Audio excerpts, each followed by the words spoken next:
Evangelho de Marcos, capítulo 10, a partir do verso 1, a palavra do Senhor nos diz assim: levantando-se Jesus, foi dali para o território da Judéia, além do Jordão, e outra vez as multidões se uniram junto a ele, e de novo ele as ensinava segundo o seu costume. E aproximando-se alguns fariseus, experimentaram, perguntando-lhe: é lícito o marido repudiar sua mulher? Ele lhes respondeu: quem vos ordenou, Moisés? Tornaram eles: Moisés permitiu lavrar carta de divórcio e repudiar. Mas Jesus lhes disse: por causa da dureza do vosso coração, ele vos deixou escrito este mandamento. Porém, desde o princípio da criação, Deus os fez homem e mulher. Por isso deixará o homem a seu pai e a sua mãe, e iniciar sua mulher. E com sua mulher serão os dois uma só carne. De modo que já não são dois, mas uma só carne. Portanto, o que Deus ajuntou, não separe o homem. Em casa voltaram os discípulos a interrogá-los sobre o assunto. E ele lhes disse: quem repudiar sua mulher e casar com outra, comete adultério. Comete adultério contra aquela. E se ela repudiar o seu marido e casar com outro, comete adultério. Amém. Vamos orar ao Senhor. Graças te damos, Senhor, por tua palavra mais uma vez nessa noite. Explicamos teu favor, a fim de que por tua graça e teu poder possamos mais uma vez aprender do Santo Evangelho. Ser conosco, sem ti nada podemos fazer. Abençoa a tua igreja e que a tua graça e teu poder nos sustente, possamos caminhar à luz do Santo Evangelho, o poder do Evangelho, o poder de Deus para a salvação de todo aquele que crê. Abençoa a tua igreja aqui em Parquelândia e, claro, em toda a face da terra, os que com coração sincero invocam o Senhor. Graças te damos mais uma vez. Troveja, o Deus da glória, Senhor, sem ti nada podemos fazer, nos ajuda em nome de Jesus. Amém. Meus irmãos, vamos prosseguir então em nossa exposição dessa passagem complexa, porém gloriosa, né? Quando observada, claro, em seu contexto, quando intencionada pelos evangelistas, né? Onde é que nós estamos aqui observando primeiro o entorno dessa passagem. Nós fizemos isso por 2 domingos, aplicando a mesma no seu contexto imediato, na intenção, podemos dizer assim, do evangelista, do próprio mestre, em nos ensinar a importância do casamento. E principalmente o casamento não sendo apenas uma convenção ou um contrato humano, mas sim um local principal para o desenvolvimento do discipulado cristão. É isso que eu tenho aqui tentado trazer mais a compreensão da igreja para essa verdade bendita, de como nós precisamos entender que a espiritualidade autêntica, ela não pode prescindir do lar, da casa, da relação comum de homem e mulher, da família para a glória de Deus.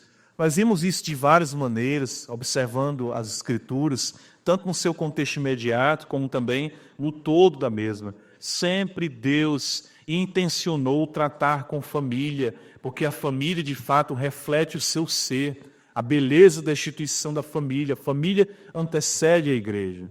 Porém, isso tem sido cada vez mais ignorado, banalizado, preterido, ou tido simplesmente como algo de natureza humana, ou, enfim, de invenção ou de convenção social. Esse nosso terceiro sermão, nessa passagem, né? O nosso propósito hoje, claro, é considerarmos a questão do divórcio propriamente dito, de acordo com o ensino de nosso Senhor Jesus Cristo. Então, nós vimos a importância do casamento e, claro, o Senhor vai continuar enfatizando isso para nós quando nós adentrarmos mais esse texto, que é o que nós nos propomos fazer hoje. Mas entendendo, claro, que, lamentavelmente, a realidade do divórcio, ela existe, sim, dentro de um contexto em que as Escrituras procuram também nos ensinar para que não pequemos contra o Senhor e assim venhamos trazer mais ruína, certo? Para o nosso contexto social, tanto familiar quanto eclesiástico. É importante nós entendermos que quando falo de ruína, não falo de perdição. Estou falando da ruína, dos danos, muitas vezes irreparáveis, que acometem principalmente o lar, acometem na sequência a igreja e o todo da sociedade quando o casamento não é priorizado. Porque, de fato, o divórcio é o expediente que atesta a derrota dos pecadores em não se voltarem para a cruz. Mas isso não significa necessariamente a ruína da alma no seu sentido de perdição eterna, mas traz sim consequências terríveis e algumas vezes irreparáveis na caminhada cristã de muitas famílias e de muitas igrejas. Como nós sabemos, o pecado trouxe essa tensão nas relações humanas, principalmente no casamento. É interessante isso, porque a primeira coisa que acontece quando os nossos pais pecam é que eles já estranham um ao outro. Pode observar isso. Adão e Eva eles já passam a ter uma barreira entre eles por conta do pecado. A ausência de comunhão com Deus impede a maximização da intimidade com o casal. É tão interessante isso. Por quê? Porque a partir do momento que o homem e a mulher deixam de seguir o Senhor, ou deixam de atentar para a sua vida da perspectiva do Espírito de Deus, já começa a se levantar uma barreira entre os dois. Isso é constatado já no capítulo 3 de Gênesis, e no próprio momento em que Deus censura Adão, e ele não mais defende a mulher, ele diz, foi a mulher que me deste. Isso trazendo já desde o princípio um antagonismo nessa relação que se perpetua, e somente a graça de Deus é quem pode reparar, minimizar cada vez mais isso para que homem e mulher vivam o parâmetro divino e desenvolvam a espiritualidade para a glória do Senhor.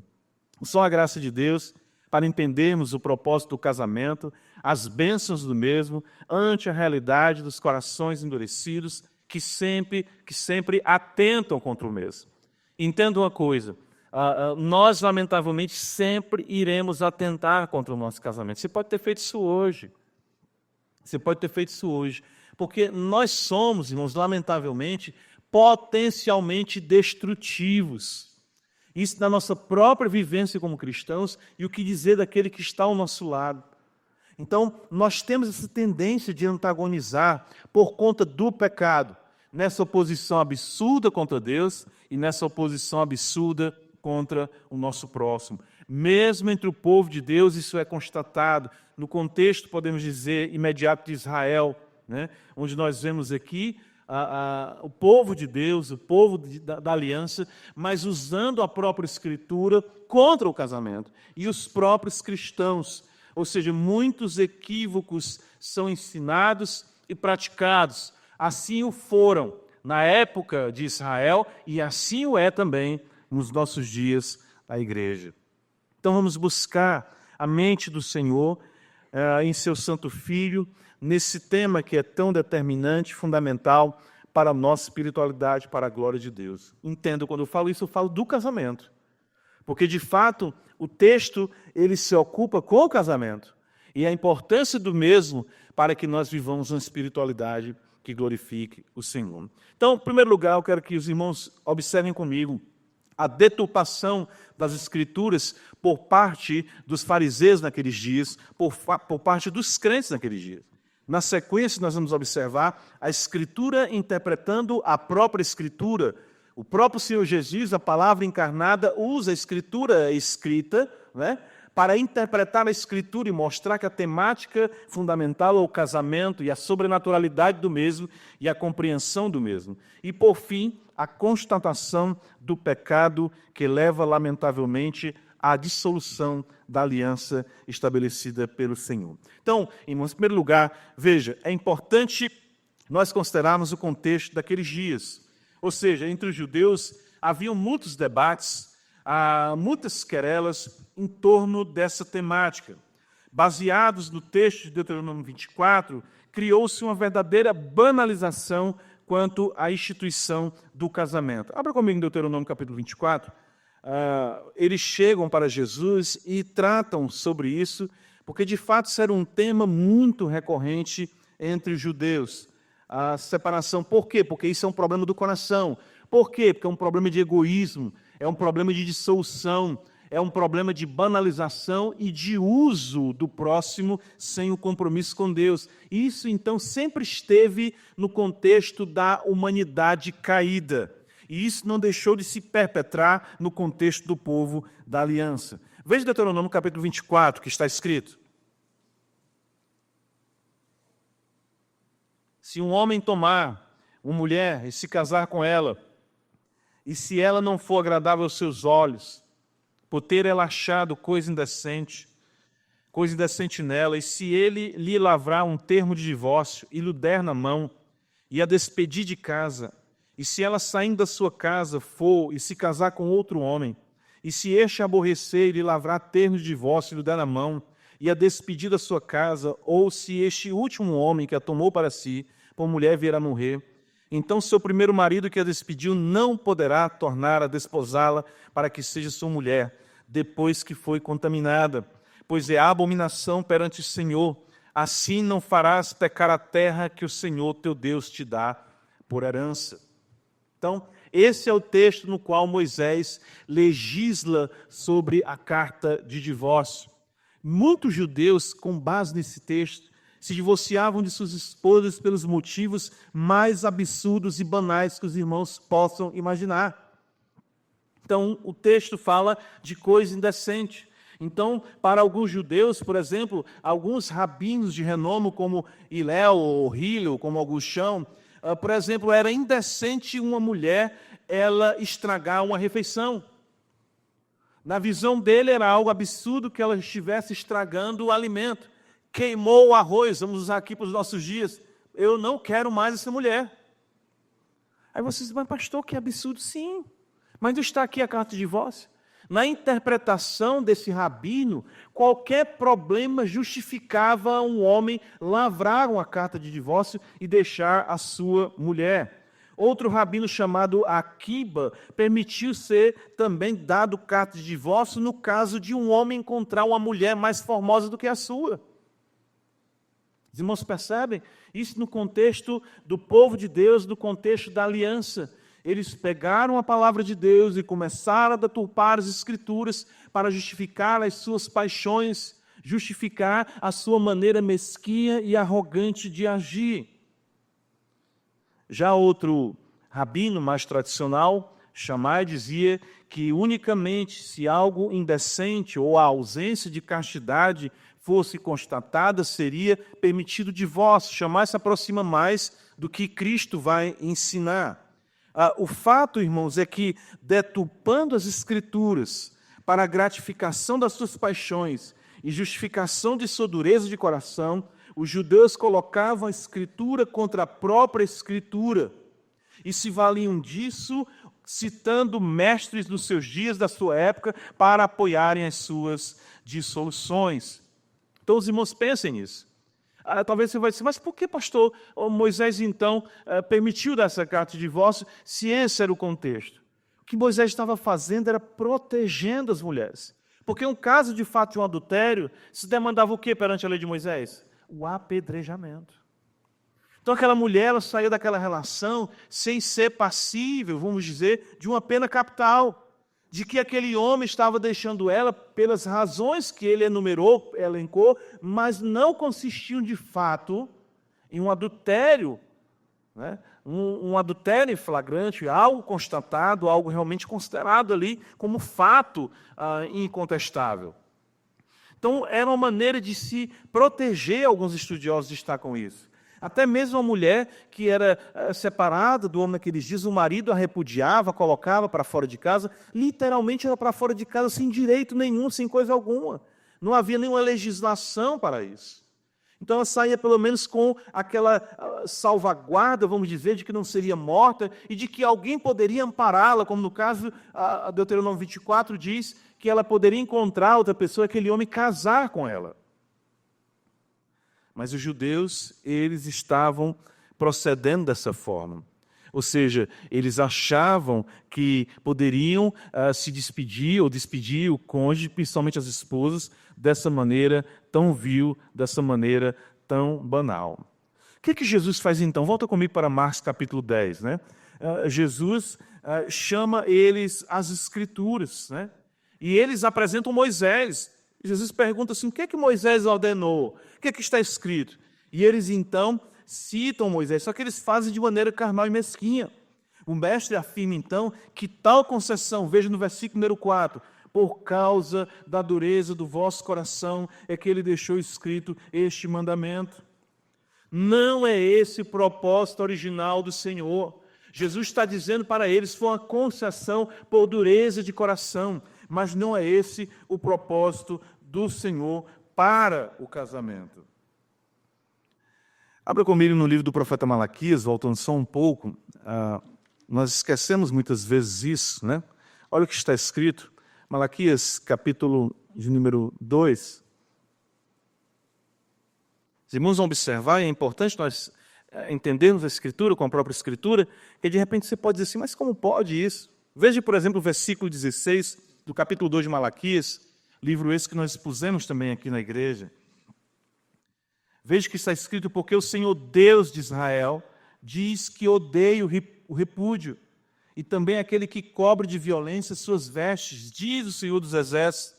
Portanto, cuidai de vós mesmos e não sejais infiéis. Então, puxa, Moisés concerne a carta de vós, e Deus diz que odeio de vós, sim, porque o que estava sendo feito? Versículo 13, olha o que está escrito, fazeis isto, cobris o altar do Senhor de lágrimas, de choro e de gemidos, de sorte que ele não olha para a oferta, nem aceita com prazer da vossa mão. E perguntais, por quê?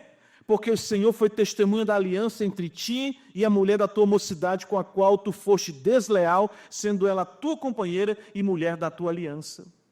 Deus odeia o repúdio, Deus odeia o divórcio, exatamente por conta da manipulação do homem em se valer do expediente para se apartar da mulher da mocidade, se apartar da aliança consumada perante Deus, perante a igreja do Senhor. Quando ele fala que cobriu o altar de lágrimas, as mulheres que choram, as mulheres que sofriam, os filhos, as vestes com violência, exatamente isso, andavam como se nada estivesse acontecendo, mas matando, porque de fato a dissolução de um casamento é morte em vida. Irmãos, todas as escrituras, quando nós falamos assim, todos os livros da Bíblia, apoiam, sustentam e louvam a instituição do casamento entre um homem e uma mulher. E muitas vezes apresenta isso destacando o desagrado divino e a ruína que se segue, mesmo que temporal, daqueles que não seguiram a realidade monogâmica permanente para a glória de Deus. Então, quando nós vemos no Antigo Testamento os relatos de Abraão com Sara e a concessão de Sara no relacionamento com Agar, nós vemos que até hoje guerras são estabelecidas pelo nascimento de Ismael. Quando a Escritura apresenta ali o próprio Jacó com Raquel, com Lia, com Raquel, com Bila e com Zilpa, isso não é um consentimento divino, o registro está ali para nos mostrar. Deus fez um homem para uma mulher, esse é o parâmetro divino desde o princípio. Deus tolerou, o apóstolo Paulo fala isso em Romanos, os pecados cometidos pelos santos. Deus suportou com muita longanimidade, mas o registro da Escritura sempre louvou, sempre apoiou, sempre sustentou a realidade do casamento entre um homem e uma mulher permanente para a glória de Deus. O que é que nós vemos então? O que é mais triste nisso tudo, né? É que os primeiros a atentarem contra a instituição divina são os crentes com a Bíblia na mão. Os primeiros a se voltarem para a aliança, contra a aliança, são os próprios crentes. Nós vemos aqui no relato de Marcos, capítulo 10, que os fariseus, que são exatamente a autoridade naqueles dias, eles estão chegando e ensinando, e de fato vivenciando isso e ensinando para o povo. Deturpando as Escrituras, contrapondo textos sagrados com uma interpretação que não respalda, de fato, de maneira nenhuma, o propósito de Deus para o casamento. O que é que nós aprendemos em primeiro lugar? Nós não devemos, irmãos, deturpar as Escrituras. Não devemos nos cercar de mestres segundo as nossas paixões, diz o apóstolo Paulo quanto a isso. Eu vi uma história, um pastor contou certa vez, talvez os irmãos lembrem, nessa situação, acho até conversando com o Miguel também me contou essa história, eu vi de outro irmão, numa situação de separação, a mais dolorosa possível, e no pior dos casos ainda, quando acontece às vezes de casais na igreja se envolverem nessa realidade, né? E esse irmão viaja para outro estado para procurar um pastor que tem conhecimento na área de casamento, ou que é um palestrante, então não preciso mencionar o nome do pastor, e perguntou para ele o seguinte: eu quero só saber, pastor, se eu me separar da minha esposa atual e casar novamente, eu vou para o inferno? Entendem isso? Aí o pastor disse: não posso dizer que você vai para o inferno, ele disse: só isso que eu queria saber. Voltou, se separou da esposa e casou com a mulher de outro homem. Essas são as atitudes que nós observamos nos nossos dias, no uso das Escrituras para atacar a própria Escritura. E o quanto isso tem gerado danos irreparáveis na dureza de coração da igreja, de muitos da igreja, vamos dizer assim, como também nos dias de Israel, que tem usado as Escrituras para deturpar a própria Escritura. O que é que o Senhor faz então? Vem comigo para Marcos capítulo 10. Jesus volta para o casamento. Por isso que o texto é sobre o casamento. Jesus diz no versículo 6, porém, veja a conjunção aqui adversativa, porém, não é para ser assim. Jesus apresentou a Escritura e levou eles para o Gênesis, para a compreensão da Escritura em Deuteronômio. Eu só compreendo Deuteronômio capítulo 24 sem entender o Gênesis capítulo 1, capítulo 2. Essa é a maneira correta de se interpretar a Escritura, não é fazer da concessão a regra, da concessão pela dureza do coração. É interessante observar que em Mateus, abre comigo um texto paralelo do capítulo 19, o registro de Mateus também, que é muito forte aqui. Nós vemos que no texto de Marcos ele relata a chegada dos fariseus e tudo, mas no texto de Mateus, Jesus já chega logo dizendo assim, veja, Mateus capítulo 19, verso 3, eles perguntam: é lícito ao marido repudiar sua mulher por qualquer motivo? Veja que essa era a prática. Jesus diz: não tendes lido que o Criador desde o princípio os fez homem e mulher, e que por essa causa deixará o homem pai e mãe, se unirá à sua mulher, tornando-se os dois uma só carne, de modo que já não são mais dois, porém uma só carne. Portanto, o que Deus ajuntou não separe o homem. Interessante que o texto de Gênesis não diz que é Deus falando. Mas aqui Jesus fala: o Criador disse. As palavras registradas por Moisés em Gênesis capítulo 2 são palavra de Deus. O Criador foi quem disse: o homem deixa seu pai, o homem deixa sua mãe, e une-se a sua mulher, e os dois são uma só carne. E mais, o que o Senhor nos ensina aqui? A primazia do texto na sua instituição e natureza do casamento. Se eu quero entender casamento, eu tenho que entender a sua natureza, a sua instituição, conforme Gênesis capítulo 2, sendo Deuteronômio uma concessão pela falta do homem em absorver tal verdade em decorrência do seu pecado. Deuteronômio 24, na realidade, é uma carta de derrota. É um atestado da dureza do coração. E não uma concessão para se ter uma carta na mão, um coringa, e uma naninho. Jamais foi a intenção de Moisés, e claro, nem do Criador, que tal texto fosse utilizado para banalizar tal instituição. Haja vista a grandiosidade e a singularidade da mesma, estabelecida pelo próprio Deus. Jamais Moisés escreveu um texto para que atentasse, para que fosse a própria dissolução, a diluição da instituição da família, o berço da espiritualidade, o berço da humanidade, o berço da igreja. Volta comigo para Marcos, veja, ele continua aqui destacando para nós, além do Senhor mostrar a importância de ir para Gênesis e a primazia, no caso da interpretação correta, de se considerar o texto que vem ali primeiro, Gênesis, na instituição da família, ele destaca o princípio criacional. Veja que está escrito aí em Marcos capítulo 10, ele diz assim, desde o princípio da criação. Ou seja, aquilo que chamamos de ontológico, ou seja, aquilo que faz parte do nosso ser humano, do próprio ser. Nós fomos criados assim.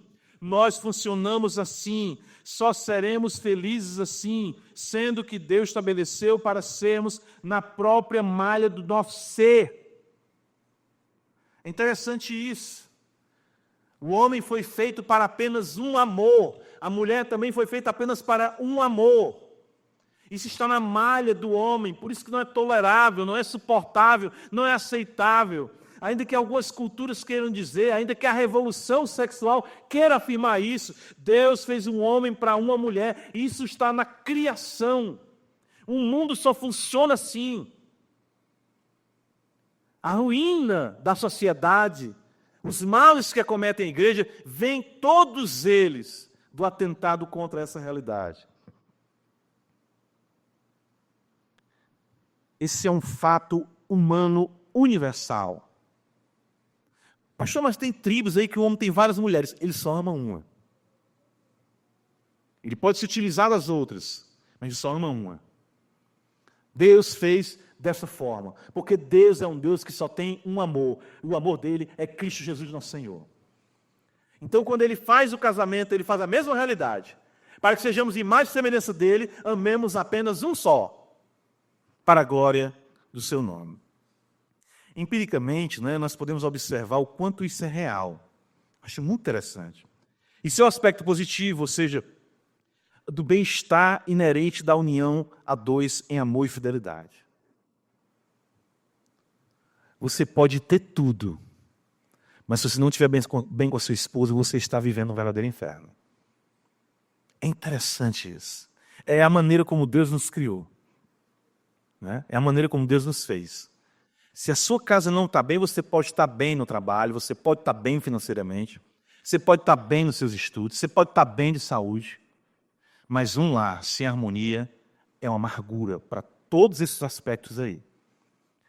O carro que você quer desfrutar, você só desfruta com ela, você só desfruta com ele. A comida também, só com ele, só com ela. O trabalho também, não existe alegria. É tão bela a realidade, falando empiricamente, na experiência que nós temos, o quanto isso traz uma cumplicidade, intimidade, de fato uma sobrenaturalidade, assim como Deus é um só, mas se existe entre as pessoas de uma forma harmoniosa e bela, isso também é uma realidade, podemos dizer assim, plasmada no homem. Plasmada em homem e mulher. É por isso que você pode observar, você chega na igreja e não está bem com o seu cônjuge, você não consegue cantar como você queria cantar. Você não consegue orar como você queria orar. Fica uma coisa travada. De fato, Pedro diz na sua epístola que o fato de o homem e a mulher não viverem em harmonia, isso traz o quê? Interrompimento às suas orações. Dificulta a sua espiritualidade. Por quê? Porque a união entre homem e mulher é uma realidade sobrenatural. E eu falo negativamente exatamente isso, do inferno em vida. Do que é uma vida de sofrimento, angústia, quando se tenta viver na contramão dessa realidade. Justificar até mesmo essa realidade biblicamente, porém sem sucesso algum.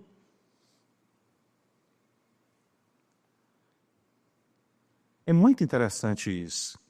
Por quê? A pessoa que justifica um divórcio, a não ser pela cláusula de exceção que nós vamos observar aqui, ela vai sofrer a vida dela toda. Ela pode até casar de novo, mas ela nunca terá paz nesse sentido. Por quê? Porque ela foi feita para casar uma vez. Interessante isso, certo? É interessante isso, é muito importante a gente considerar. A perturbação, a inquietação sempre existirá.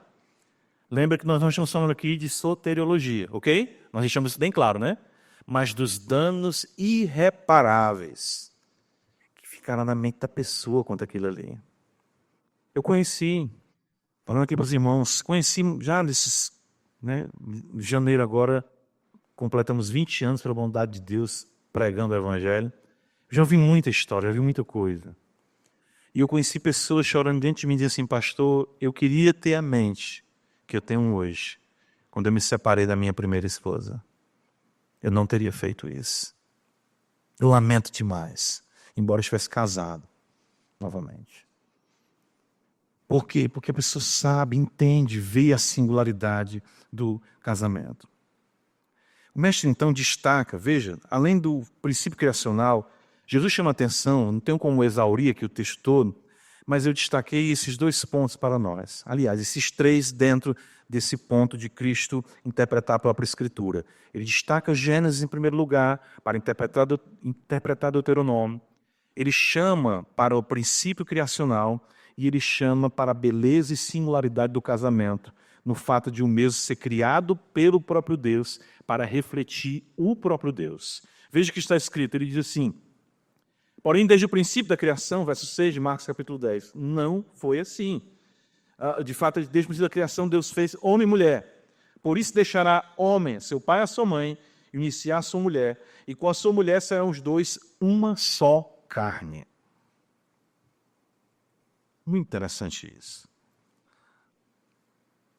Homem e mulher se tornam um, mantendo suas individualidades pessoais, inerentes ao ser de cada um, mas se tornam um de forma espiritual e carnal, no sentido positivo da palavra, numa beleza e dádiva sobrenaturais. É muito importante isso. É tão interessante que, tratando isso de forma negativa, 1 Coríntios capítulo 6, veja o apóstolo Paulo, diz assim, veja como isso é algo que muitas vezes é ignorado por nós, não paramos para pensar nisso. Quando Paulo censura a imoralidade, e ele fala da preservação do vaso em santidade, fala em 1 Tessalonicenses capítulo 4, e também aqui em 1 Coríntios capítulo 6, ele quer destacar a importância da sobrenaturalidade e da sexualidade.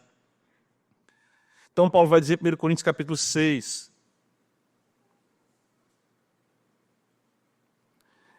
a partir do verso de número 14, aliás, verso 13, alguns creem que esse era um dito ali pelos coríntios, e Paulo traz uma maneira de censurar, mostrando que nós não somos apenas uma matéria, e que a relação com o homem e com a mulher não é apenas alguma coisa física, biológica, não, é espiritual. Paulo, então, mesmo no contexto negativo, ele diz assim, os alimentos são para o estômago para os alimentos, mas Deus destruirá tanto estes como aquele, porém, o corpo não é para a impureza, mas para o Senhor, e o Senhor para o corpo. Deus ressuscitou o Senhor e também nos ressuscitará a nós pelo seu poder. Que beleza! Paulo fala da doutrina da ressurreição. Nós não falamos aqui, cremos na ressurreição do corpo, não é isso? O fato de Cristo ressurgir é onde Paulo ancora a moralidade da pureza sexual do nosso corpo. Cristo ressuscitou o nosso corpo, não para ser mais utilizado para a impureza, para a prostituição. Então ele diz, não sabeis que os vossos corpos são membros de Cristo? E eu, porventura, tomaria os membros de Cristo e os faria membros de meretriz? Absolutamente não, diz o apóstolo. Ou não sabeis que o homem que se une à prostituta forma um só corpo com ela? Porque, como disse, serão os 2 o quê? Percebem aqui? O homem e a mulher, quando se unem na realidade conjugal, vivem uma realidade sobrenatural, refletindo o Deus Trino. E Paulo está dizendo como é que você se une com uma mulher que não é sua mulher. Isso é prostituição, diz o apóstolo Paulo. Porque o texto sagrado está dizendo que isso faz de um homem e uma mulher uma só carne. O quê? O ato conjugal. Muito importante nós entendermos isso. Mas nós esquecemos essa realidade. Uma beleza dessa dádiva sobrenatural. E hoje nós vemos isso de forma mais perfeita. Claro, o próprio Deus, um só Deus, que subsiste em 3 pessoas distintas. O Pai não é gerado e nem é procedente, Ele é Deus. O Filho é gerado, mas não é procedente, Ele é Deus. O Espírito Santo não é gerado e é procedente, e é Deus. 3 pessoas distintas que subsistem numa dança de amor eterna. Pai olha para o Filho e diz, se chama o Filho amado em quem? Me compraz. O Senhor é fiel à aliança, por isso que Ele quer que nós assim também o sejamos, refletindo a sua imagem e a sua glória. No próprio Deus, um só Deus, nós vemos a pluralidade na unidade. Dessa forma, nós glorificamos a Deus, sendo cada vez mais assemelhados a Ele. É isso que o casamento faz. A ponto de Paulo dizer, em Efésios capítulo 5, veja comigo o que diz a Escritura, abre comigo.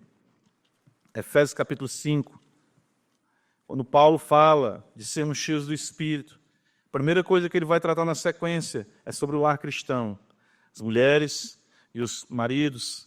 E ele vai dizer, no verso 31, citando Gênesis também, sendo um bom intérprete da Bíblia, ele não vai para Deuteronômio 24 primeiro, ele sabe que existe Deuteronômio 24. Mas como o Senhor Jesus foi primeiro para Gênesis 2, ele também vai para Gênesis 2. E ele diz, no verso 31, eis porque deixará o homem a seu pai e a sua mãe e se unirá a sua mulher, e se tornarão os dois uma só carne. Onde é que está escrito isso? Gênesis. E ele diz, grande é este mistério. Mas eu me refiro a quem? A Cristo e a igreja. Então, casamento foi feito para refletir Cristo e a igreja. É uma parábola de amor. Tanto que Paulo vai fazer isso muito bem nesse capítulo. Então percebam, no casamento nos assemelhamos ao ser de Deus e de forma mais explícita ao ser de Deus em seu Filho, nosso Senhor Jesus Cristo. Leia a Bíblia, irmão, com a Bíblia, para compreender a palavra encarnada, para uma interpretação que glorifica Deus e traz vida. Nossa realidade criacional determina nossa realidade funcional, é importante lembrarmos disso. Só funciona assim. E assim é que é a melhor forma. No casamento nós refletimos a Deus e somos cada vez mais transformados à sua imagem para a sua glória. Então é muito importante nós compreendermos isso. Volta comigo para Marcos capítulo 10.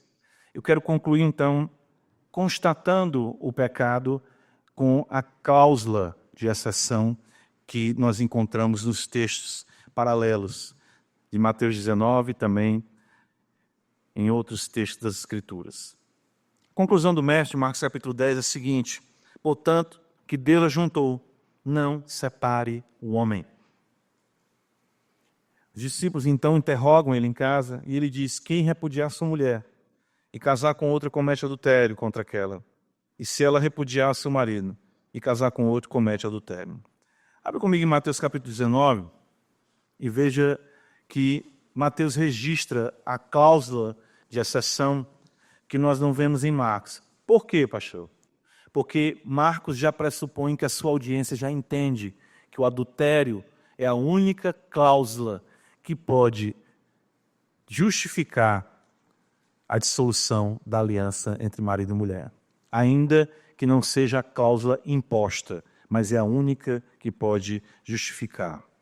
Mateus capítulo 19, Jesus então fala, no versículo 9, eu, porém, vos digo, quem repudiar sua mulher não sendo por causa de relações sexuais ilícitas, e casar com outra comete adultério, e o que casar com repudiada comete adultério. A conclusão aqui do mestre, ela é solene e ela é realmente assustadora. Eu digo assustadora pelo que nós observamos da banalização do divórcio. A dissolução do matrimônio é um ato primariamente contra o próprio Deus. Certo? Então, nós estamos falando aqui da pessoa que atenta contra o casamento. Eu não consigo mais ficar casado. Eu não quero mais ficar casado. Por quê? Não sei, não dá mais. Eu casei, ela não me ajuda em casa, eu casei, ele não quer passar o pano em casa. Eu já vi os motivos mais absurdos que os irmãos possam imaginar. Eu casei pensando uma coisa, ele era romântico, deixou de ser. Eu casei pensando uma coisa, ela só quer saber da profissão dela, não quer saber de mim. Irmãos, não existem razões plausíveis, todas essas são consideradas dureza de coração que precisam ser tratadas. Buscar o divórcio por essa incompatibilidade, essa suposta incompatibilidade, é um atentado contra o próprio Deus. Jesus fala o que Deus ajuntou. Foi Deus quem fez. Muitas vezes, de fato, na grande maioria das vezes, podemos dizer assim, os casais, ao contraírem núpcias, veem isso apenas da perspectiva, vamos dizer assim, da realização humana. da preparação, da realização da festa, da noite, do casamento, da lua de mel. Em si mesmo isso não é errado. Mas não esqueçamos de algo muito importante aqui de nós considerarmos, que os dias do dilúvio foram antecedidos por uma sociedade que não verticalizou a realidade do casamento. Como assim? Olha o que está escrito em Mateus 24, deixa o Mateus 19 marcado. Mateus capítulo 24. Olha o que está escrito aqui. Verso de número 36.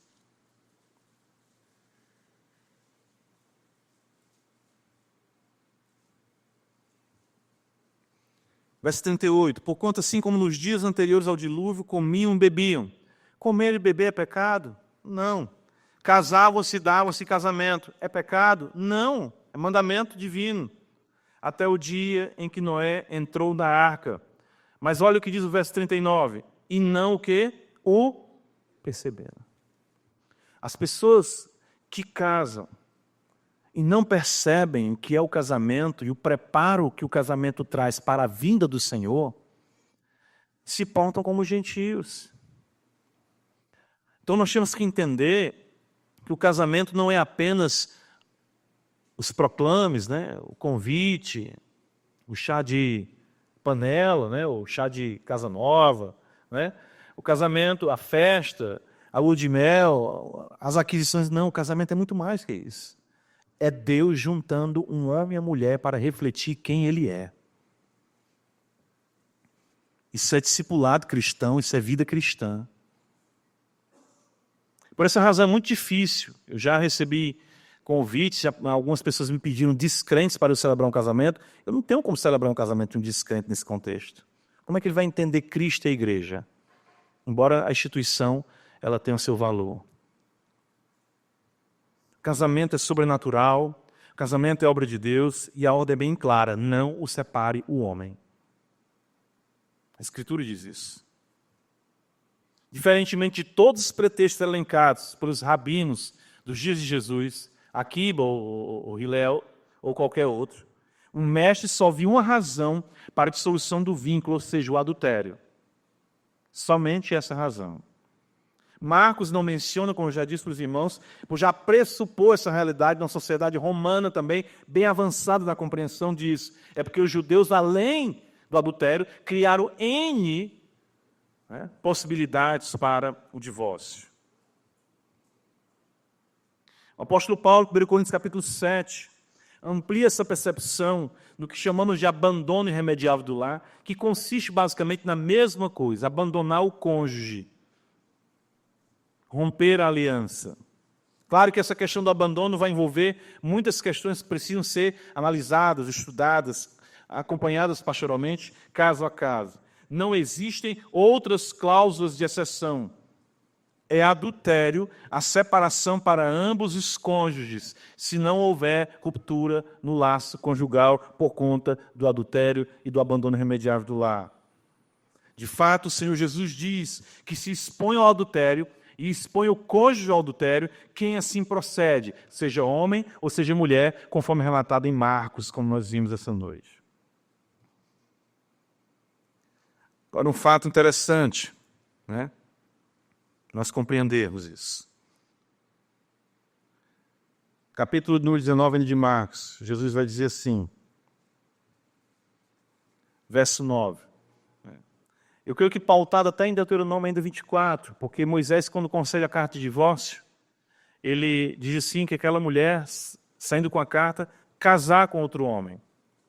Então, tanto Moisés quanto Cristo consideram o segundo casamento ainda segundo casamento, mas se inicia com adultério.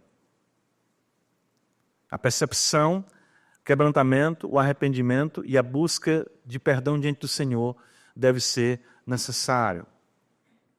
Veja o que está escrito em Mateus 19:9. Eu, porém, vos digo, quem repudiar sua mulher, não sendo por causa de relações sexuais ilícitas, e casar com outra. Então, muitos comentaristas observam esse detalhe de que existe sim a realidade de um divórcio e do outro casamento. Mas é muito lamentável a maneira como as pessoas hoje fazem isso. Tem sido algo muito chocante. que acontece muitas vezes, eu já participei, quero contar esse relato para os irmãos, assim, numa igreja, em que eu conheci uma família na igreja. E esse cidadão casado e teve uma filha ali naquela igreja com essa esposa. E se separaram. As razões eu não tive muita ciência, não era eu, o pastor era membro da igreja. E ficou ele sentado num lado da igreja e ela do outro, com a filha. Passou pouco tempo, ele chegou à igreja com outra mulher. E o pastor, que casou a primeira vez, casou também a segunda. E ficou a ex-esposa com a filha, com a esposa atual e agora outra filha, dentro da igreja. E é comum hoje na internet as pessoas que vêm de dissolução de um casamento, lamentaram por isso, e mesmo no contexto de divórcio, coloca presente de Deus. Como é que fica a outra esposa? Como é que fica a outra família? Como é que fica a realidade da igreja no tratamento dessas questões? Deveria haver luto, deveria haver tristeza, deveria haver lamento. Então, existe sim a possibilidade de outro casamento? Existe. Mas isso feito de fato, sendo a parte como nós consideramos vítima ou inocente na situação, com muita discrição e muita dor, por uma necessidade de companheirismo ou de vivência, ainda nesse mundo, não sozinho, mas não celebrado, magnificado, como se agora eu tivesse encontrado a mulher da minha vida, agora eu encontrei o homem da minha vida, aquele anterior, aquela anterior, não servia de nada. Isso é banalização, isso é pecado. É um atentado contra o próprio Deus e uma banalização da imagem e semelhança de Deus. Então percebam quanto isso é espiritual, quanto isso é importante para a nossa caminhada cristã. Nós devemos pedir a Deus que Deus nos guarde de lutarmos contra Ele. Deus nos guarde, nos ajude para vermos a realidade bela, única e sobrenatural do casamento. Casamento não é uma realidade em que as pessoas querem ter a gama de realizações ou ideologias hollywoodianas. Casamento é a luta de dois pecadores que amam a Cristo para se amarem cada vez mais e crescerem no amor e no perdão, na comunhão aos pés do Senhor. Nós temos que desconstruir essas realidades que não refletem o ensinamento bíblico, e isso prejudica a espiritualidade da igreja.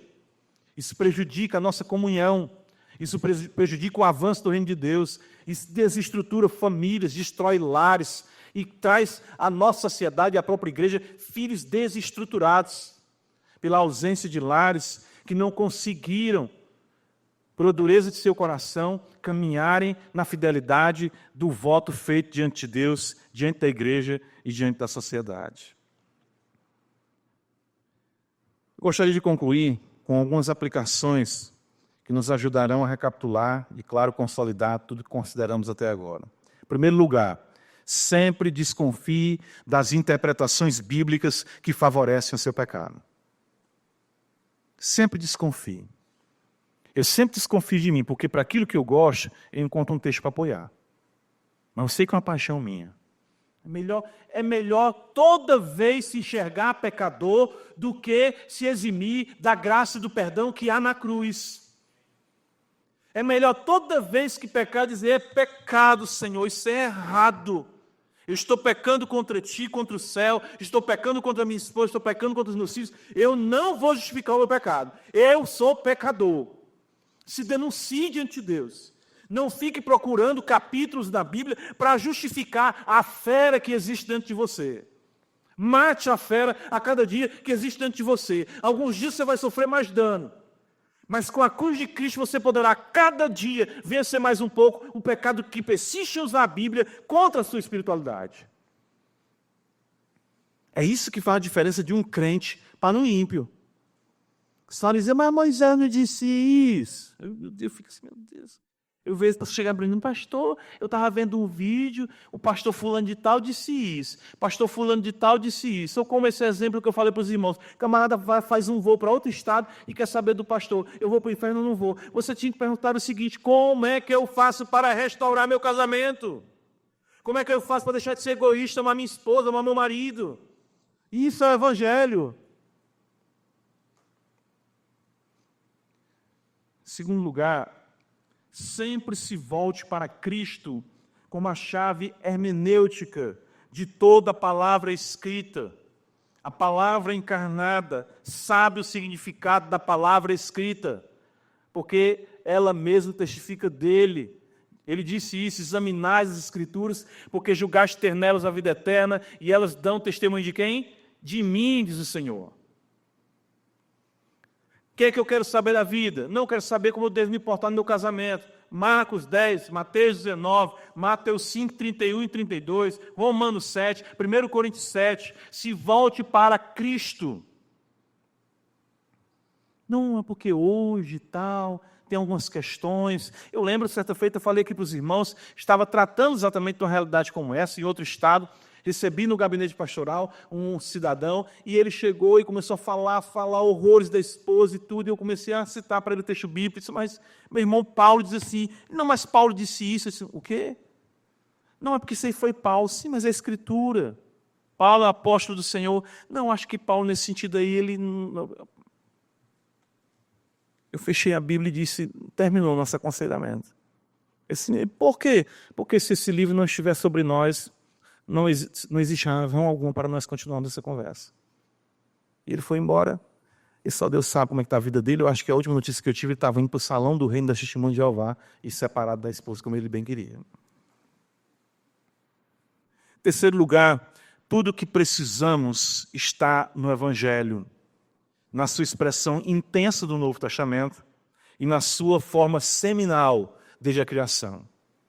Se volte para Cristo e se volte para Gênesis. Se volte para Cristo e se volte para o princípio. Está tudo ali, criação, como Deus fez todas as coisas, como tem que ser, nada mudou. Podem se passar 6, 8, 10, 12, 15, 20 mil anos. No princípio, criou Deus os céus e a terra. Ele criou a humanidade, Ele criou todas as coisas, Ele estabeleceu como tem que ser. Não importa se andemos em naves, não importa que a tecnologia avance, não importa que a reprodução humana seja, aconteça o que for, Deus é o Senhor de toda a terra. Sempre. Não mais o rabino Aquiba, não mais o rabino Léo, não mais o pastor fulano de tal, não mais o pastor fulano de tal. O que está escrito? Temos que voltar para a Escritura. Isso que a reforma nos ensinou. Quarto lugar, compreenda o casamento à luz do ser divino. O mesmo não é apenas uma realização pessoal, mas tem um significado criacional e redentivo. Entenda isso. É muito mais do que sobre você. Entenda que a união entre você e a sua esposa, entre você e o seu marido, é muito mais do que sobre você. É sobre Deus, o seu ser divino, e sobre o seu Filho que veio na cruz morrer por nós. É sobre isso. Casamos para refletir o ser de Deus e suas obras. No casamento, nos assemelhamos a Deus na unidade, na pluralidade e na beleza da redenção de Cristo, a igreja. Então, no pior momento que você estiver passando no seu casamento, evoque o Deus Criador. Foi tu que criou o casamento, Senhor. Me ajuda, tira essa amargura do meu coração, tira essa raiva, tira essa questão de eu não ter mais amor pelo meu cônjuge. Tire de mim esse abuso, essa antipatia. Jesus, Paulo diz que o mistério é grande quanto ao casamento, mas é sobre ti e a igreja. Jesus de Nazaré, vem redimir o meu casamento.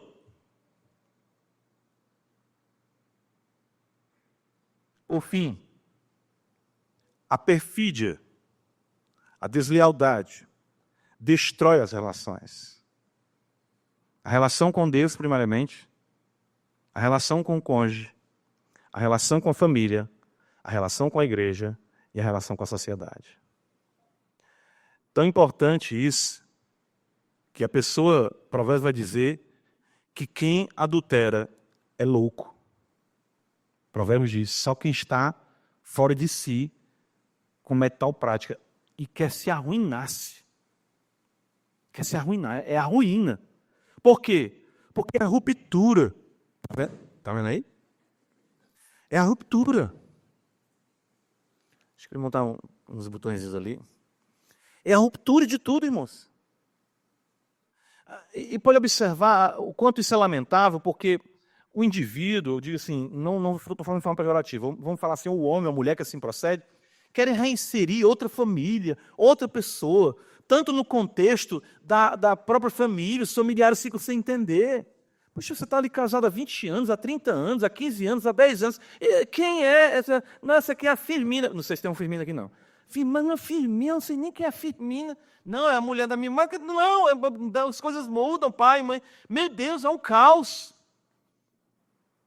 A pessoa quer manter as estruturas, os relacionamentos, mas não consegue. Traz ruído na família, traz ruído com os filhos, traz ruído na igreja, traz ruído na sociedade, dissolve tudo, irmãos. A perfídia, a deslealdade, porque o texto de Malaquias, o Senhor fala de forma terna: foste desleal com a mulher da tua mocidade. Então isso traz ruína para a nossa sociedade como um todo, para o cosmos. Nós precisamos da graça de Deus, porque isso traz, na nossa relação com Deus, a destruição, como nós sabemos. A deslealdade, ouvimos a voz da serpente, em vez de ouvirmos a voz do Senhor.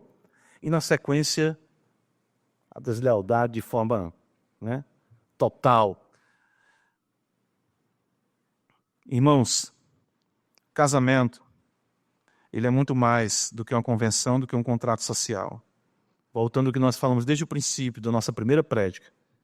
A família é a instituição divina para o desenvolvimento do discipulado cristão. Peça a Deus para que você enxergue isso cada vez mais. Sempre ore por mais amor ao seu cônjuge. Sempre ore por mais amor aos seus filhos. Porque todas as vezes que Satanás quiser destruir a sua vida, ele vai primeiro querer destruir a sua família. Todas as vezes. Ele vai sempre trabalhar dessa forma. Então peçamos ao Senhor e busquemos o Senhor a graça para nós, no nosso leito de morte, estarmos segurando na mão da nossa esposa. Amém? Para no leito de morte dela, nós estarmos segurando na mão dela. Amém? Viu, minha filha? Eu botei para morrer primeiro, viu? Façamos assim, para a glória de Deus, porque isso reflete nosso Deus e nosso Senhor Jesus Cristo. Pai Celeste, nós te louvamos pela tua palavra e suplicamos essa noite que tu venha abençoar as famílias. Venha abençoar o casamento, homem, mulher, que servem ao Senhor. Te peço, Senhor, que tu se compadeça dos que já sofreram a realidade trágica de um divórcio. Irmãos ou irmãs que até mesmo foram vítimas dessa realidade, tu possas dar graça, que possam reconstruir suas vidas com humildade e discrição na tua presença.